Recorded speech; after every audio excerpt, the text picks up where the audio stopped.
Hi, this is Keith Pabian from Pabian Law. In this week's video, I want to talk about the pros and cons of in-country recruiting.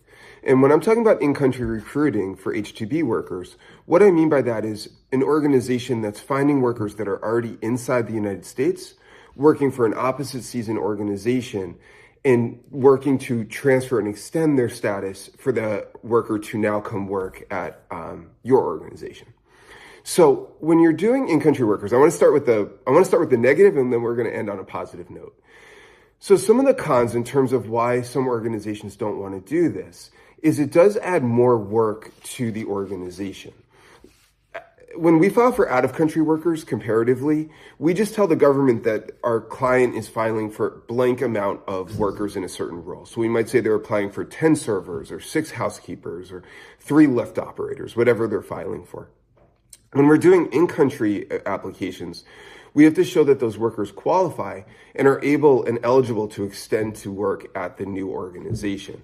And as a result of that, we need documentation from each of the workers, which adds on some work to the organization in terms of gathering those documents and getting the workers to provide them.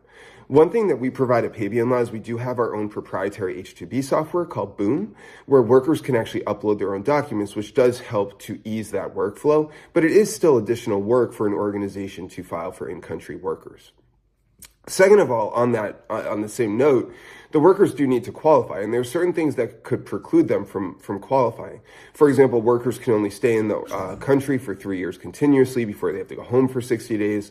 They have to actually qualify for the position in terms of if there's an experience requirement. Their visa and visa status needs to be valid through when the new organization is filing, and so on. So it also adds some extra eligibility concerns on.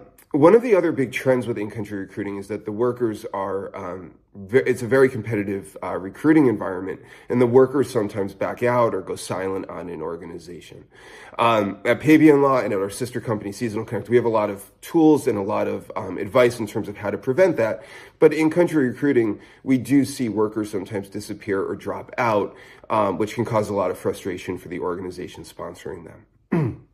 Now, on the pro side, on the positive side, the reasons to consider in-country recruiting, there are 2 big reasons right now. Number one is that H-2B visas, the demand is at an all-time high. It's never been higher. And one of the problems with H-2B visas is that there's this archaic numerical cap associated with out-of-country workers. So there's only so many out-of-country workers that can come into the country during each season. With in-country workers, they're exempt against that. And so when you hear about an H-2B lottery or the H-2B cap or these other things that are just so frustrating within the H-2B system, if you're recruiting in-country workers, you don't have to worry about it. In-country workers are always cap exempt, and as long as the workers want to come, and as long as your petition is approved, you're good to go. The other thing is, in this environment right now that we're currently living in, it's getting more and more difficult to bring workers into the country. There's more scrutiny at the consulates and embassies. All workers have to go into a consulate or embassy to get their visa issued before coming to the United States, unless they're Canadian. And there's more scrutiny both at the consulates and embassies and also at the border, at the ports of entry. When you're doing country transfers, the workers don't need to go through that extra scrutiny. And there's also a lot of avenues that allow the workers to start earlier because they don't have as many hoops to jump through. And there's a lot of allowances that allow workers to potentially start upon receipt as long as the start date has occurred. So all in all, at Pabian Law, we oftentimes guide our clients to look at in-country transfers. It is more work, but the positives, in my opinion, so far outweigh the negatives because it's much more of a certain path to H-2B success in having staff for your busy seasons. One final note on this. Regardless of if you file for out-of-country or in-country workers, the workflow is still the same. We still have to start about 6.5 months before your start date on the petition process, regardless of if the workers are inside or outside the country. As always, we're always happy to talk through what option might be right for you. A lot of our clients file for both as long as they're able to.